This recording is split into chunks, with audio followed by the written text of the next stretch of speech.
Welcome to the Working Mama podcast, a show that provides real-world tips, tricks, and advice to all working mamas on how they can have a career, family, and hopefully one day break the glass ceiling. Hey, mamas, welcome back to another episode of the Working Mama podcast. This week's episode is brought to you by the Working Mama Village. So if you're looking for a membership with tools, resources, and community to support you as a working mum, be sure to check it out. This is a pretty crazy time of the year. So if you're listening to this, it's been recorded and released at the end of November. So just around the busy season, as what we like to say, the festive season and, probably also the crazy and the silly season. And I don't know about you, but it all just seems to get pretty intense when you've got work commitments, family commitments, kids seem to be busier than ever. And then the juggle is definitely real. You think that, you've scheduled everything to the calendar and then, your partner or someone else comes along with some other idea, even though you think you're working off the same one.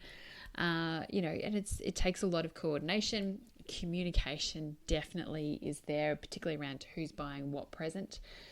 But there's also that element that you feel like you've been running this marathon for the whole year and you just almost feel like you're limping to that. You're doing that last kilometre of the 42 kilometres of the Melbourne Marathon.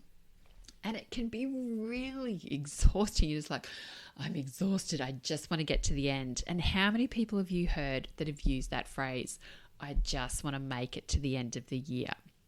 Well, I actually want to dedicate this episode to actually giving you some strategies and tools and tips to help manage just this burnout and this sense of just so much going on at the moment. So that's what this episode is all dedicated to you for today. Now, did you know that 89% of people have experienced burnout in the past 12 months? That figure absolutely surprised me when I saw it.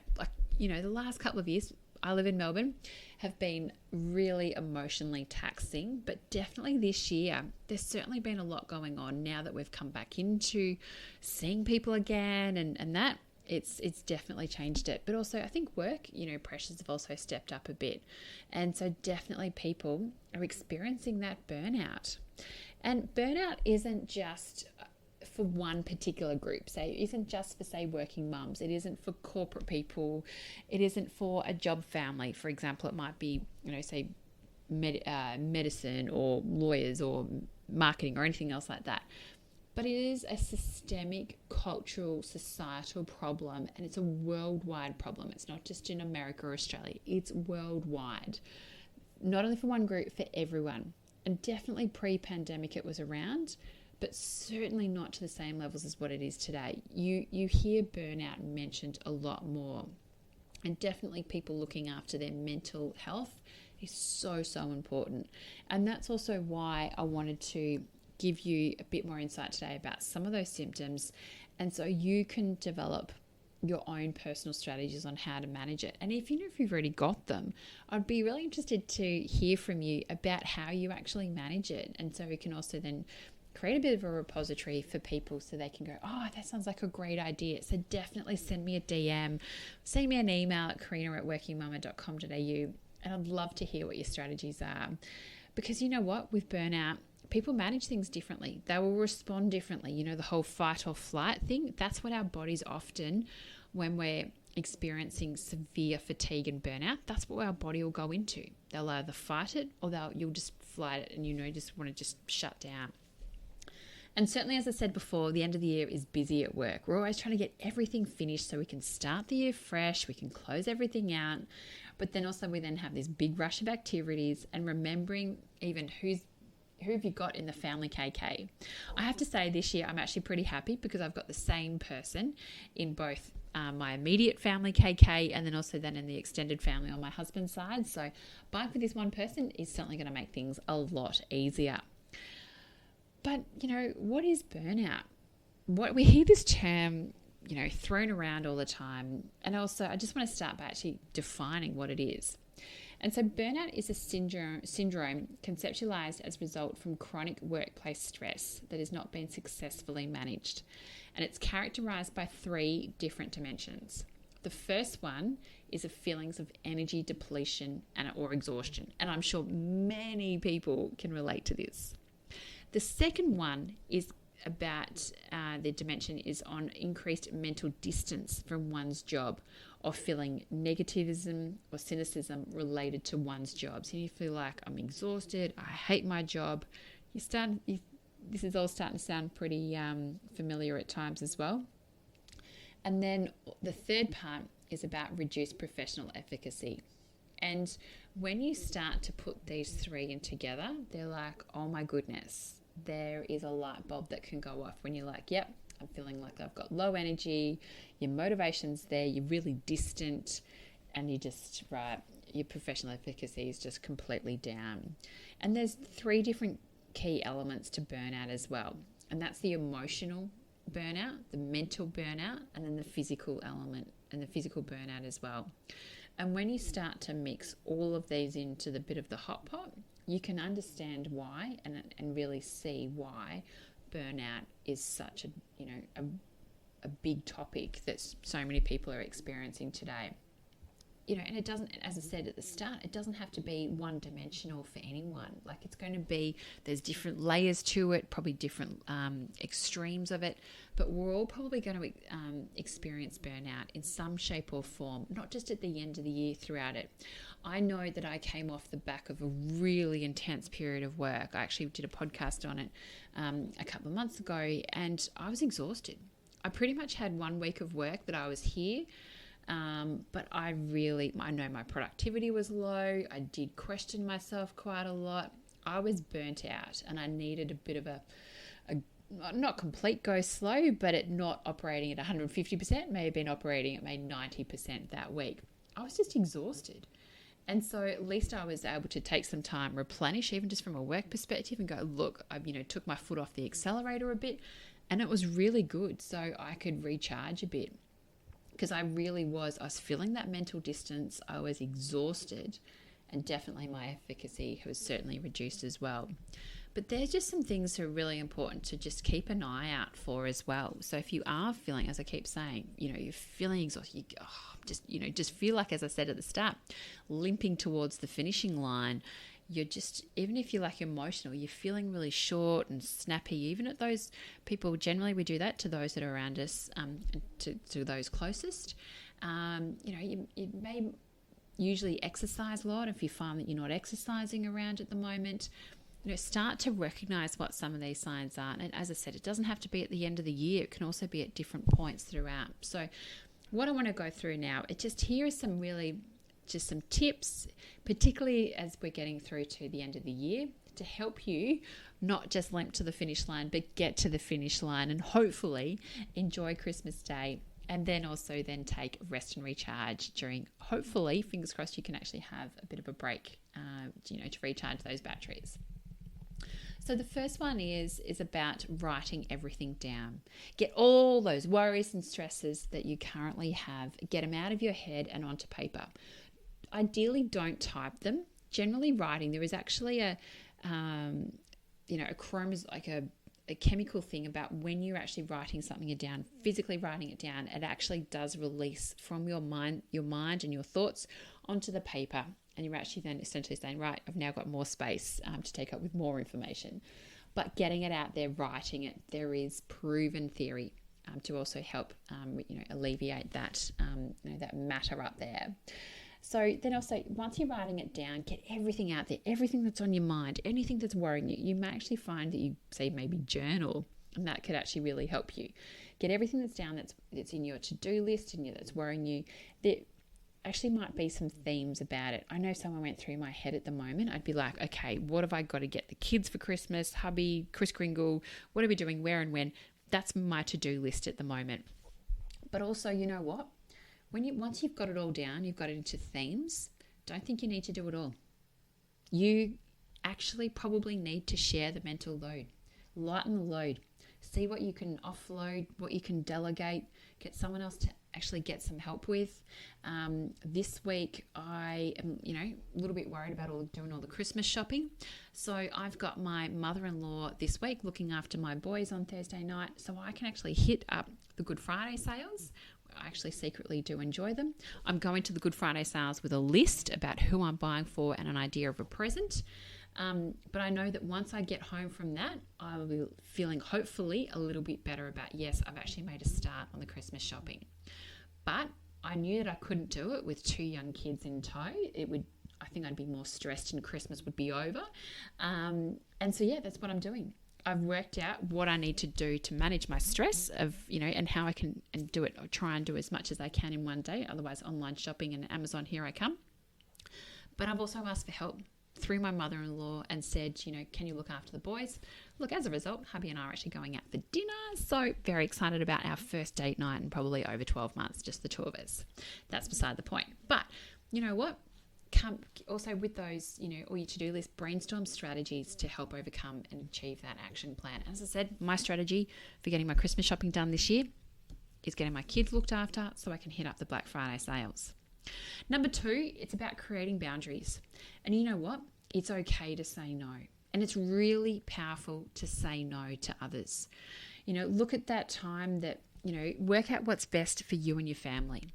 You don't have to be a yes person to everyone. And it's actually quite a lot of a strength in knowing your boundaries as well, by being able to say no. And actually also for you to say sane. As they say, mums are the heartbeat of the family. And if your heart is a little bit out of rhythm and needs to get jolted back in again, that will then have massive impacts on those around you. So definitely create the boundaries. Don't feel guilty in saying no, because you know what? Everyone else is actually going to do the same thing at some point as well, because everyone realizes how busy the time is. Number 3, it's about making time for self-care. Spend some time on yourself to recharge your batteries. Even if it's just a short walk, spending some time meditating, taking a day off, or deep breathing. I'm personally actually hoping to at some point go get a pedicure, which I haven't done in probably about 3 years. And also just before Christmas, I want to get a massage and have a bit of pampering, just because, recognize the year and also take just a bit of reflection on what's achieved. But I'm also making sure that I'm, trying to fit in some time for exercise when Melbourne weather allows me to go for a run because of how wet it is at the moment. But making time for that self-care so you can recharge your batteries, because, burnout is the mental, physical, and emotional part of it. And generally by doing something for yourself, you're going to stimulate those endorphins, you're going to stimulate those different sensories within your body to feel like you're actually recharging. And everyone's going to do it differently. For me, as you know, if you're a long-time listener, I love going for a run. And if I can just go for a run and I feel me again, and I have the last couple of weeks gone for a run and I've definitely felt so much better, but definitely making time for it. What am I up to? 4 is about writing lists. As I said, from number 1, when you were just getting everything out of your head, start to write lists and do your to-do items. Even if it's to-do items about buying, say, the turkey if you're hosting Christmas, or even just creating those shopping lists about what you need to buy. By actually doing those lists, and it could be of different parts, so for example, present list, food list, activity list, you name it. Once you can start marking off that list, there will be a real sense of achievement. So I know in my phone, I've got a note section, and I've literally got all the people I need to buy presents for, particularly for the kids. I've got ideas about, what kind of present they had, who's also buying them what present, so I can try and keep a track of it to an extent. I know a few people go rogue. That's probably the control element in me, but that's all right. Completely probably different episode. But you know what? I know, as I said, hitting up the Black Friday sales this week, I will have a real sense of accomplishment if I can come home and be 50% done. Right? Yep. I've got this done, tick, purchased, and I don't have to worry about them. And that's, you feel like you're actually making progress. And lists can be really helpful as well of actually managing particularly that mental element of oh my goodness, I've got so much to do. And that's really where you can actually experience so much of that burnout. So hot tip, write lists. And also if you're going Christmas shopping, go with a list about who you're buying for and what present you're looking for.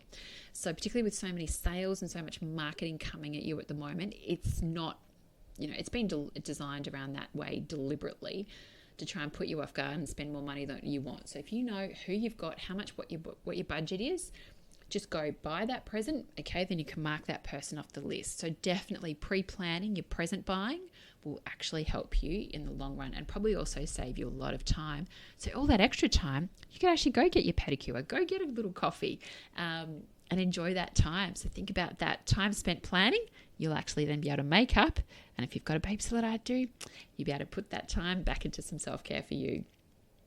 Now, my last tip is about shifting your perspective, and changing your outlook can really also help shift your mindset. And think about as well, what are the real elements that are causing burnout to you? And can they be controlled? Or can they be, are they controlled items, or are they, a little bit of variables? So for example, if there's tasks at work that are really draining you, is there someone else that could do it? Or is there a time of day that, or you could shift that around in some way or shape or form? And what you could then also do is actually take charge about trying to review as well what's important. So if we can actually then just shift our mindset, maybe just from a bit of a negative, oh my God, I hate doing this task, or I hate this period and things like that. Trying to shift the mindset around and the outlook. I know sometimes I try and do the tasks that I actually don't like to do, say in the morning or in the afternoon. I'm actually probably most productive in the afternoon if I get my creative juices flowing, to see how I'm going on the day. But, I try and just knock over that task. And yes, there are some things that I'm actually currently avoiding at the moment, but I know, yes, I've got to commit to it. I need to get it done. But then also once I do them, there is that real sense of accomplishment. So when you think about as well what your tasks, what are some things you can't change, but what are those elements that can change, you may not actually be feeling so happy about, that are really draining and sapping you? Is there any way of changing them, or even getting someone else to do them? So as well, when you can think about shifting your perspective, here's 3 really easy ways to reflect. What can you stop doing? So things that are really draining you, that are really making you burn out, what can you stop doing so you can actually try and get rid of that of your life, so you don't have to have that negative energy and that negative experience and outlook towards your job and also potentially your employer. So what can you do to shift it there? So what can you stop doing? What can you start doing? So what is it that you do to try and help shift your mindset, shift your outlook on your role and those tasks you might have to do? And then also the third one is, what do you want to keep doing? Like, what is the one that's actually helping light you up, that's making you happy, that actually is the one thing you like? If someone said, I'm going to take this away, and you're like, heck no.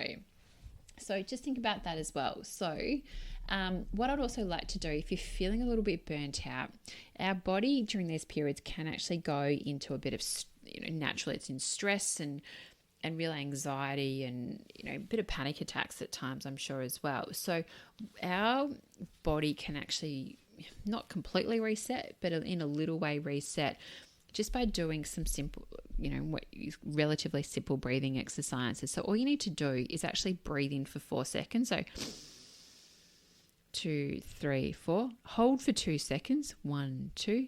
And then breathe out for 6 seconds. 1, 2, 3, 4, 5, 6. So do that like between 5 and 10 times, ideally in a quiet, even just in the car before you pick up the kids, maybe before childcare, before you go to the shops, or even at the set of lights, just trying to get your breathing and regulate it. As I said earlier about getting your heart and, your mums are the heartbeat of the family. Just like here, just trying to get your energy back centered again, and breathing and getting the oxygen through your body is actually going to have a really big impact. So just those 5 tips that I've got there, just to help you manage some of those stresses, to help try and alleviate some of that burnout in the limping towards Christmas. So hopefully you're not just so limping that you're still maybe in a little bit of a jog. So number 1 is about writing down all the worries and the stresses that you currently have. Get them out, get them onto your paper, and ideally try and group them into to-do lists. Number 2 is about creating boundaries. And you know what? It's okay to say no. I've given you permission. It's okay to say no, and don't feel guilty about it as well. I know there's a bit of FOMO, but you know what? Do what's best for you and your family. Make time for self-care. Make time for you. Write lists. Doesn't matter if your whole room or whatever is plastered with post-it notes. At least write it down. Know what you've got to do. And also, number 5, it's about shifting your perspective. So I hope you find those helpful. Good luck in the lead up to Christmas in all parts of your life and the festive season, the crazy as it is. But I hope you can actually enjoy the craziness and really soak it all in and have fun. As always, love you to share this podcast with others and leave a rating and review. And till next time, have a great day. We'll speak soon.